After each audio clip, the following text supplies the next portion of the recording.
তো হ্যালো বন্ধুরা, কেমন আছো সবাই বলো? নিশ্চয়ই সবাই ভালোই আছো। আর সবার পুজোর মার্কেটিং হয়ে গেছে কিনা জানাবে।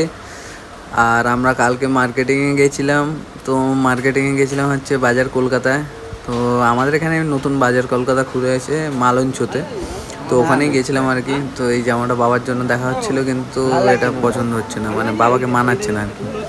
তো আমরাও জামাটা নিয়েছি, তখন ভিডিও করা হয়নি, একটু ভিডিও ছিল। আর তারপরে বিজিও ছিলাম তাড়াতাড়ি নেওয়ার জন্য, ঠিক আছে, কারণ রাত হয়ে গেছে অনেকটাই, একটু লেটও হয়ে গেছে আসতে।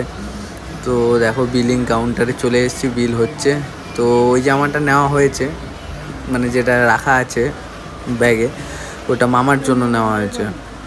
আর এটা হচ্ছে আমার আর ভাইয়ের দুটো তিনটে প্যান্ট আর কি হবে, ফিটিংস হবে, স্টিচ হবে। তো ওই জন্য আমরা বসে আছি, লোক আসলে তো আমাদের কাজ হয়ে গেছে। তো আমরা চলো বেরিয়ে যাই, মানে আর কি বেরিয়ে মানে চলেই যাচ্ছি, মার্কেটিং